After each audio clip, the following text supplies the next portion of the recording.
On the cusp and off the cuff, I'm back in the saddle here. I haven't done a solo episode in a while. As a matter of fact, I really don't remember the last time I did one. I haven't had much to talk about on here. Lately, I've been interviewing some guests. We did an episode with Luke. I say we, like I've got some kind of staff.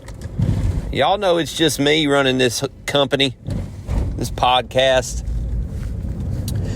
So, yeah, I did an episode with my buddy Luke Parrish a while back. And then, I did an interview with Ralph Bristol, radio host. And then I interviewed Elton Lammy, Canadian country singer and, opera singer, all kinds of stuff.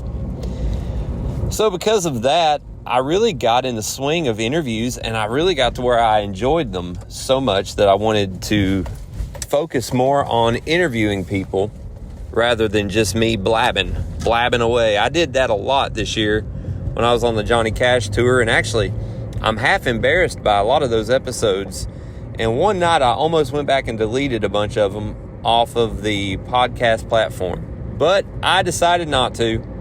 I thought, it is what it is. And that's a song that my buddy Reed Foley just put out. Reed Foley, R-E-E-D, Reed, F-O-L-E-Y. Yeah, hold on, is it R-E-E-D-E? I'm sitting here actually questioning myself on that. Anyway, Reed Foley, he put a song out called It Is What It Is, But It Ain't What It Was. I think that's amazing. When he put that one out, I said, man, I wish I'd have thought of that. And I've been saying it ever since. It is what it is with them old podcast episodes, but it ain't what it was.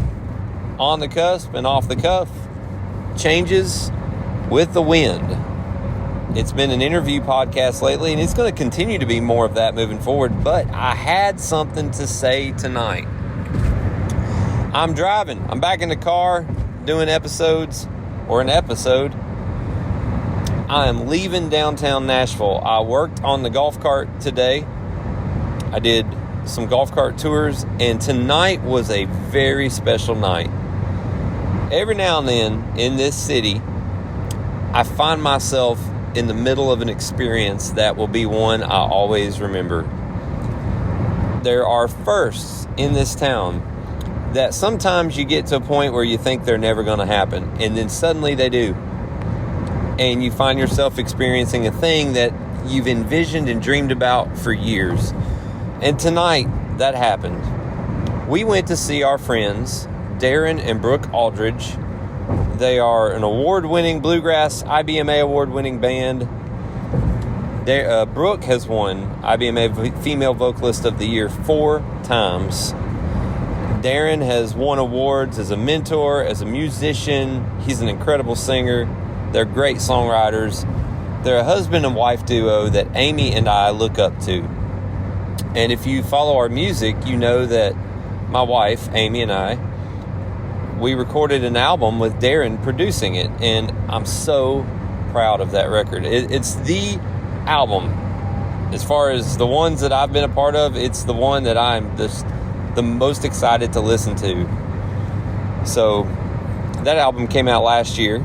It's called Chances Worth Taking.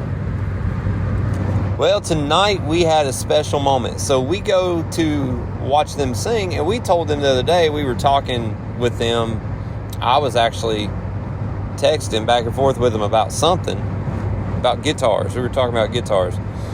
And they asked how we were doing. And I said, we're doing good. How about y'all? That kind of back and forth. And then I said, looking forward to seeing y'all next week at the Station Inn. We're going to come see y'all. And Darren and Brooke asked if Amy and I would want to get up and sing a song with them and their band. And I just got to tell you, that might not seem like a big gesture to some people, but man, that is a huge honor. I mean, it is not a light thing it's a really big deal to be invited to get up and sing as a guest at the Station Inn. That is something that, over time through networking and building trust with people don't want to get someone up to sing at the station inn and them fall flat on their face or bomb or something, you know? And it's just, that's one thing I have been to I think I've been to the station inn more than any other music venue in Nashville, maybe anywhere in the world. As a guy who goes and sees shows, I've seen more shows at the station inn than anywhere ever. The last 18 years I've lived in Nashville, I don't know how many shows I've seen. And I've seen Darren and Brooke there probably 4 times, 5 times, I don't know how many times in the last decade. And almost every show I've ever been to, somebody has gotten up out of the crowd and sang as a guest with the band. And, you know, because the station inn, it's in Nashville, and there's always talented people in the seats watching the show, and everyone who's on stage, they're usually playing for their friends or their co-writers or their musician buddies, whatever. So it's normal and common for every show bands to get other people up. But that is one of those things that it's a great honor. And I know I'm being redundant right now, but I'm pinching myself that we got to experience that tonight. And I got to experience that with my wife.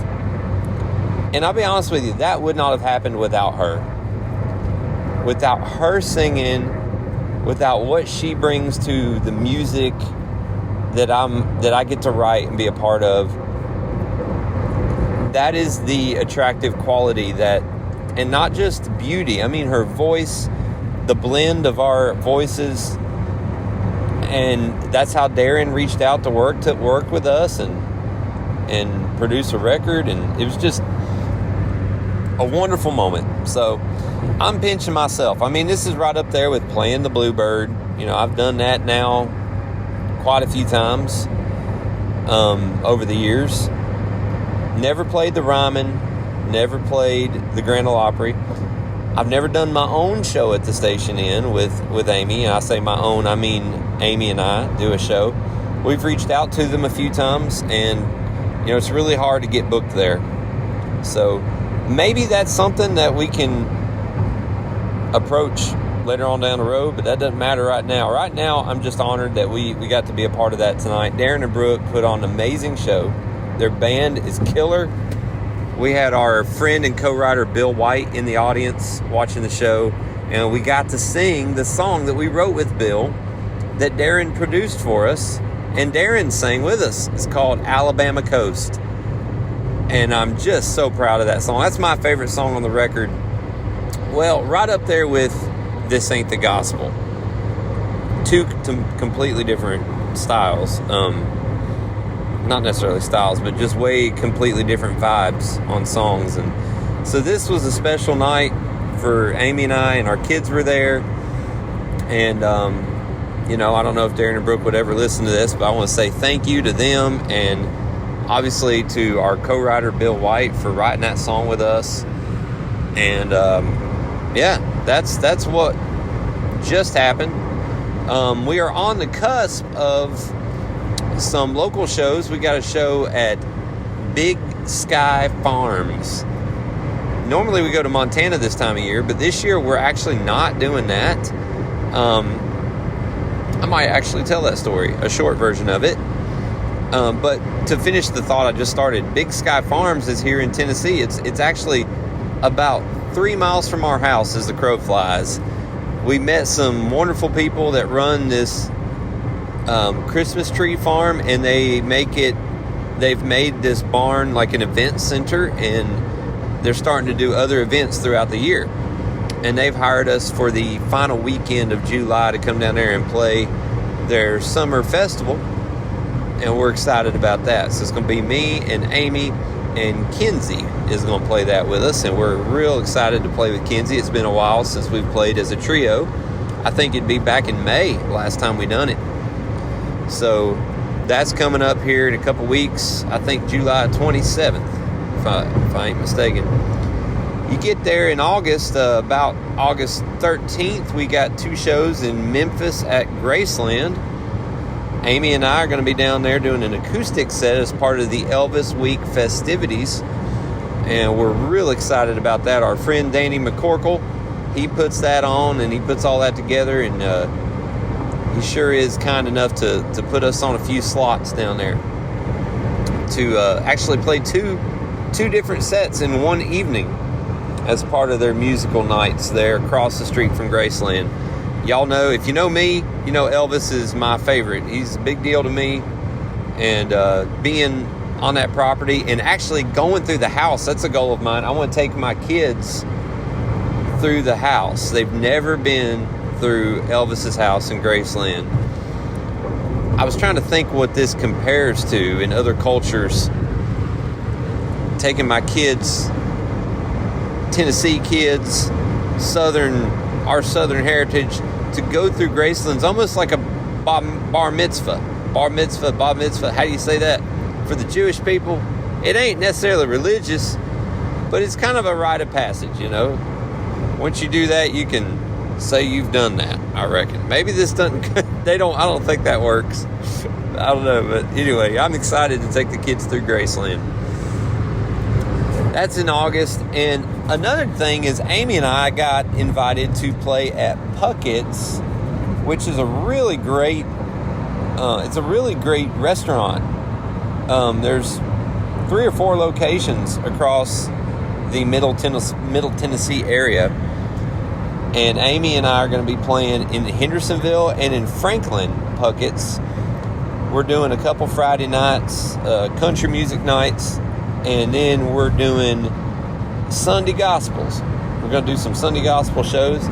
And I am a little bit nervous about those because I've been thinking, you know, there's going to be some people sitting out there eating meatloaf and fried chicken, and we're going to be doing Sunday Gospel. But if one of them requests Great Balls of Fire or something like that, you know, Elvira, what's the chances that, you know, that happens? And then I'm going to be sitting there wishing I could do that for these people. So I don't know. I'm going to have to figure out if I can squeeze in some country songs into the gospel night. Since it's not a church, I bet I could get away with it. So I'll keep you updated on that. But yeah, we've got some shows coming up there in August, September, and October. And we're throwing together a Christmas tour this year. Later in the year, on the cusp of our first Christmas tour. We've done a few Christmas shows before, but they've been sort of scattered out over the years. It's not been a consistent thing that we've done. This year, we've got 3 booked right now, and maybe going to have some more here. We're doing them in North Carolina and Texas, and I'm probably going to do one here in Gallatin is what I'm thinking. I might try to put one together here for our good friends and all of our people here in our Middle Tennessee area. So that's something else we're working on, a Christmas tour. So that's what's up with myself and Amy and the kids. And gosh, it's been a while since I've done an episode. I don't even know how to end them anymore. I don't think I ever did. All right, stay tuned. We got interviews coming up, and I'm lining up more guests in the upcoming weeks and months. And the podcast is only going to get better. Later.